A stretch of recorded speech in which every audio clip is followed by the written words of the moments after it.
teve uma frase que me chamou muita atenção, que me tocou muito, que foram pais que disseram que as crianças estão dizendo que querem ir para o céu porque pelo menos o céu tem comida.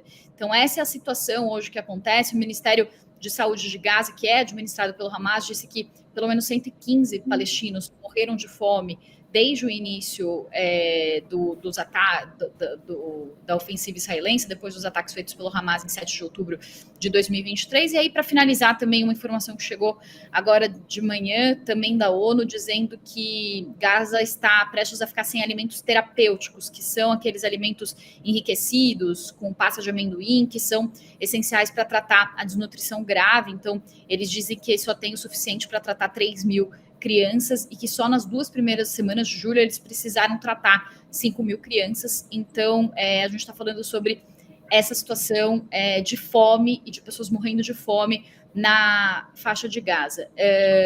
Américo, o governo israelense diz que quem está obstruindo a entrada de ajuda é o Hamas. E eles negam que essas pessoas estejam morrendo por causa dessa nova organização que entrou na faixa de Gaza, etc. A minha pergunta é como justificar, e eles falam que não podem abrir as fronteiras para entrada de ajuda, etc., justamente porque isso beneficiaria o Hamas, e etc. Como justificar a briga contra um grupo militante e como que isso pode ser uma justificativa para o que está acontecendo e para crianças estarem morrendo de fome na faixa de Gaza? É uma calamidade total e absurda o que está acontecendo na faixa de Gaza. E toda essa calamidade é feita pelo homem. Nós não estamos falando aí de falta de comida por conta de qualquer tragédia climática ou qualquer coisa assim. O governo israelense, vamos lá, controla todos os checkpoints na faixa de Gaza. Controla absolutamente tudo que entra dentro da faixa de Gaza.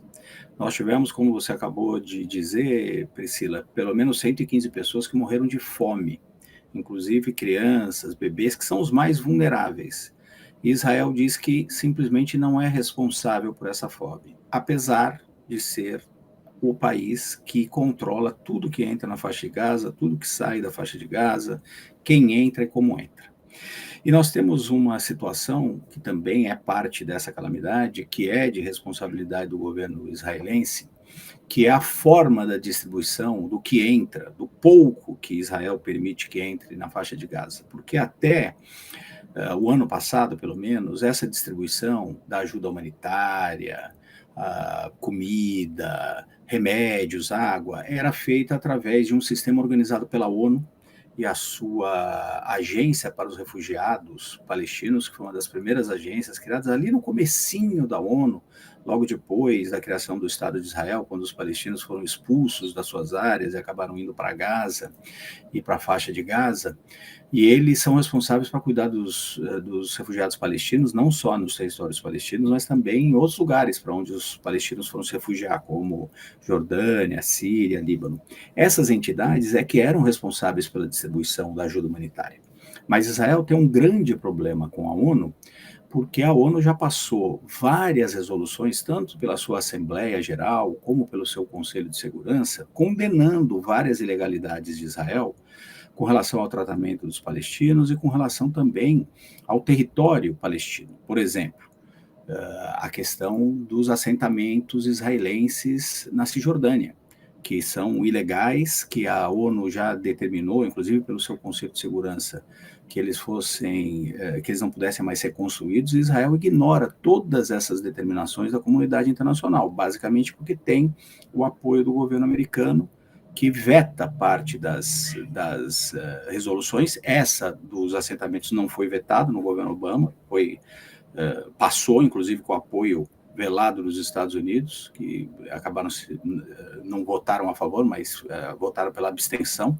Enfim, é uma longa briga ali de Israel com a ONU, acabou criando uma outra agência supostamente para cuidar da ajuda humanitária. Isso não tem dado conta. Então, nós temos essa situação que é absolutamente dramática. E o mundo precisa, como está finalmente começando a colocar mais pressão sobre as autoridades israelenses para que essa calamidade seja revertida. Então, a gente teve 28 países que são aliados de Israel, inclusive aqui o Reino Unido, por exemplo, a Austrália, Canadá, a própria França, divulgando um documento exigindo que os israelenses fizessem muito mais pela ajuda humanitária, que a guerra acabasse imediatamente e que parassem, por exemplo, de matar os palestinos que estão buscando água e comida nas filas dessa entidade. Agora, esse movimento da França é muito importante, é tardio, inclusive, o reconhecimento do Estado da Palestina, porque, como eu venho dizendo desde o início desses podcasts, e isso está muito longe da realidade, infelizmente, mas é a única saída possível, é de fato a criação de um Estado da Palestina, que não tenha a participação do Hamas, que não tenha um exército, eventualmente, para garantir justamente a segurança de Israel, que tenha uma presença da ONU por ali, mas é a única forma de você resolver essa questão.